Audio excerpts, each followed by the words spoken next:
नमस्कार, प्रणाम। मैं किसाईलाल यादव और इस चैनल से जितने लोग जुड़े हैं सबको दिल से थैंक यू और ढेर सारी शुभकामना आपके जीवन के लिए, ताकि ऐसे ही आप खुश रहें और लोगों को खुशी से अपनी खुशी बांटते रहें। शुरू में मैं एक ऐसे गांव से था जहाँ पे बहुत स्कोप बहुत कम है। जब मैं पेट में था तो उस समय माटी का घर था मेरा, और मेरे पैदा होने से 2-3 महीने पहले वो ढह चुका था। तो रहने के बाद अब आदमी कहाँ जाए, तो फिर बगल में एक हमारे जैसे गांव में बहुत सारे लोग अपने होते हैं, उनका ही घर था, वहीं पे पैदा हुआ था मैं। फिर 3-4-5 महीने मेरी माँ वहाँ रही, अपने परिवार के ही, अपने ख़ानदान के ही लोग थे। फिर हमारा घर धीरे धीरे बन गया, तो शायद माँ वहाँ आई। ये मैं अपने माँ के मुँह से सुनता हूँ, पापा के मुँह से सुनता हूँ, क्योंकि मुझे तो उस वक्त याद तो है नहीं चीज़ें। तो मम्मी पापा बताते हैं मुझे कैसा था। 6-7 वर्ष का था तब से मैं दूध बेचता था, भैंस चराता था। तो काफ़ी गांव में मेरी काफ़ी दिन मेरी जीवन कटी है। उसके बाद मैं जो रामायण महाभारत गाते हैं गांव में, वहाँ पे मैं सीखने लगा रामायण महाभारत। और लोगों के साथ झाल बजाते समय मुझे 10 रुपये मिलते थे। तो उस वक्त 10 रुपये ज़्यादा थे। 98-99 से मैं करीब इस लाइन में आया, तो 10 रुपये मिलते थे। कहीं कहीं मैं कुछ ज़्यादा बोलता था तो 10-20 और ज़्यादा मिल जाते थे। तो दिन भर रात भर मैं शो करता था और दिन में मैं पढ़ाई करने जाता था। तो बहुत कष्ट होता था कि अपने पैसे से पढ़ाई करना बड़ा, लेकिन अच्छा भी लगता था कि मैं अपने पैसे से पढ़ाई कर रहा हूँ। बहुत कम ऐसे फाइनेंशियली चीज़ें हो पाती थी, क्योंकि पापा अकेले कमाने वाले थे। तो स्थितियाँ सुधरती नहीं थी, क्योंकि हम ज़्यादा 7 भाई हैं, चाचा के 4 लड़के हैं और मैं 3 भाई। तो 7 भाई और माँ ने ही सबको पाला है। चाचा की वाइफ मेरी बहुत पहले गुजर गई, तो सबको माँ ने ही पाला। तो 7 भाइयों का देखना, खाना पीना, पढ़ाई लिखाई हर आदमी का, और एक कमाने वाला, तो प्रॉब्लम तो होती ही थी। हमारे पास ज़मीन भी नहीं थी। 5 से 7 कट्ठा ज़मीन हमारे पूर्वजों के थे। फिर भी धीरे धीरे पापा ने बहुत स्ट्रगल करके, चाना बेच के, गार्ड की नौकरी कर करके उन्होंने हमें यहाँ तक पहुँचाया। तो उसके बाद मैं फिर चला गया आपके दिल्ली में बहुत सारा स्ट्रगल हुआ। फिर लिट्टी चोखा बेचने लगा। लिट्टी चोखा बेच के फिर शादी हो गई मेरी। फिर लिट्टी चोखा बेचा वाइफ के साथ, पापा, मैं, वाइफ, मम्मी, सब लोग दिल्ली रहते थे। एक झोपड़ी था, उसी में लिट्टी बनता था और हम लोग बेचते थे। लेकिन धीरे धीरे उसी लिट्टी के पैसे से 10-20 और कुछ शो कर करके मैंने कुछ पैसे 10 या 12 हज़ार रुपये जुगाड़ किया था। और उसी पैसे से मैंने कैसेट गाया था, जो कैसेट फ्लॉप हो गया, कुछ आया नहीं, नाम भी नहीं हुआ। तो मैं लोकगीत का गायक था ही नहीं। मैं एक रामायण महाभारत गाता था, उसमें कितने पैसे, तो मेरी गायकी भी डिफरेंट थी लोगों से। जो लोग गीत गाते हैं उन लोगों से डिफरेंट गायकी थी मेरी। लेकिन फिर एक कैसेट गाया 24,000 रुपये लगा के। वो कैसेट थोड़ा बहुत बजा। उसके बाद कंपनी प्रोजेक्ट होने लगे। तो कंपनी प्रोजेक्ट होने लगे तो मेरे पैसे नहीं लगते थे, कंपनी लगाती थी मेरे ऊपर। फिर 2-3 कैसेट ऐसे गाया, 4-5 कैसेट करीब।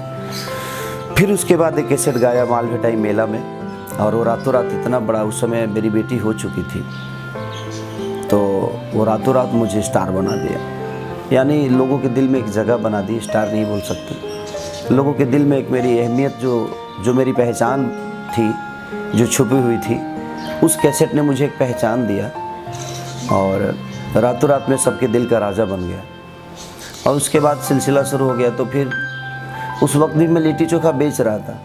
फिर जब कैसेट बड़ा हिट हो गया तो फिर लिट्टी चोखा का दुकान मैं छोड़ दिया, पापा बेचने लगे। फिर पैसे जब आने लगे तो मैंने पापा को भी बोल दिया, पापा ये सब छोड़ दीजिए। तो पापा ने भी छोड़ दिया, और फिर हर चीज़ अपने जिम्मेदारी पे मैं ले लिया। तो स्ट्रगल पीरियड, जब मैं कैसेट भी गाता था तो उस समय स्ट्रगल पीरियड मेरी बहुत बड़ी होती थी। धूप में जाना, साइकिल चला के कैसेट का प्रचार करना। आजकल कैसेट के प्रचार नहीं हो पाते हैं। आजकल तो यूट्यूब का एक दौर है कि आप कुछ भी गाइए, कुछ भी करिए, आप यूट्यूब पे डाल दीजिए, आपकी चीज़ें लोगों तक पहुंच जाती है। लेकिन पहले ऐसा नहीं था, पहले पहुंचाना पड़ता था। उस समय सेल्समैन बन के नहीं, एकदम पुअर बन के आपको जाना पड़ता था, एक लाचार आदमी बन के जाना पड़ता था। फिर भी लोग नहीं रखते थे कैसेट, पोस्टर चिपकाने पे पोस्टर फाड़ देते थे सब, गाली गलौज भी होती थी। तो बर्दाश्त तो करना पड़ता था, क्योंकि आपको एक अपनी दुनिया में छवि बिखेरनी है, तो कहीं ना कहीं आपको चीज़ें बर्दाश्त करनी पड़ेगी। और उस समय माँ बहन की गाली भी सुननी पड़ती थी। तो मैं खुद ही 12-2 बजे रात को कहीं अगर साउंड सुनता था कि हाँ आज यहाँ पे शादी ब्याह है, तो वहाँ पे ऑर्केस्ट्रा है, जो लड़कियाँ नाचती थी कलकत्ता से आकर, तो वहाँ पे डीजे बजता था, तो वहाँ पे कैसेट लेकर मैं जाता था, उनको 10-20 देता बिता के, प्लीज़ मेरा भी कैसेट बजाइए, मेरा भी गाना बजाइए, ताकि लोग मुझे जाने कि मैं भी कुछ कोई आदमी हूँ। तो उस टाइप से बहुत स्ट्रगल, रात रात भर घूमना भागना। तो उस बीच में सपोर्ट किसी का नहीं था। और फिर मैं दिल्ली से कैसेट गा के कम से कम 12-13 कैसेट मेरी सुपर डुपर हिट हुए। फिर मेरा एक सिनेमा, एक आलोक सिंह है जो कि पहला सिनेमा मुझे लेकर बनाए, बलिया के रहने वाले। तो पहला सिनेमा वो मुझे लेकर बनाए, साजन चले ससुराल, और प्रेमांशु जी उसके डायरेक्टर थे, स्मृति सिन्हा हीरोइन थी। तो वो सिनेमा मेरा बनने के बाद मुझे उस समय कुछ पता नहीं था, मैं डांस भी सीखा नहीं था, डांस सीखा आज भी नहीं हूँ, लेकिन देख देख के आज कुछ कर लेता हूँ। उस समय मैं 4 से 5 दिन फाइट सीखा था, और उसके बाद सिलसिला शुरू हुआ तो मैं महाड़ा में रहने लगा। हमारे एक दोस्त थे, बड़े भाई की तरह है, विकास सिंह बीरप्पन, जिन्होंने मुझे 2-3 महीने अपने घर पे रखा, और बहुत सारी चीज़ों पे काम करना था उस समय। ऑडियो भी मैं नहीं छोड़ना चाहता था कि नहीं ऑडियो नहीं छोड़ूंगा, मैं गाऊंगा। तो आज तक मैं ऑडियो गाता हूँ, हर सीज़न में 25, 30, 40 गाने गाता हूँ मैं, और लोकगीत गाते रहता हूँ। तो उस वक्त अकेले रहता था, खाना बनाना, कभी कभी खाना बना भी नहीं पाता था, तो मैं मार्केट से खाना ख़रीद लेता था। तो उस वक्त पैसे आ गए थे मेरे पास ताकि मैं कुछ ख़रीद सकूं। तो धीरे धीरे वही चीज़ें, उसके बाद सिलसिला शुरू हुआ। तो लगातार मेरी 3 सिनेमा सिल्वर जुबली हुई, लगातार 50 डे कहीं कितना सप्ताह चल रहा है, तो हर जगह 50 डे होता था। कभी किसी 30 हॉल में, तो कभी 40 हॉल में, इस टाइप से सिनेमा मेरे चलने लगे, और लगातार 3 सिनेमा मेरा 50 डे हुआ। और उसके बाद जो भी किया सब अच्छे लेवल का सिनेमा किया मैंने, और आज यहाँ तक पहुँचा, आप सबके दिल में एक जगह बनाई। सारी स्ट्रगल को मन में रखते हुए, दिल में रखते हुए, और अपनी गरीबी को भी दिल में रखते हुए, अपने ध्यान में रखते हुए, मैं उस गरीबी को देखकर मैंने मेहनत की, मैं अपने उस लाचारी को देखकर मेहनत की कि मुझे और मेहनत करना है, और कोशिश किया तो आज यहाँ तक हूँ, लोगों के दिल में हूँ।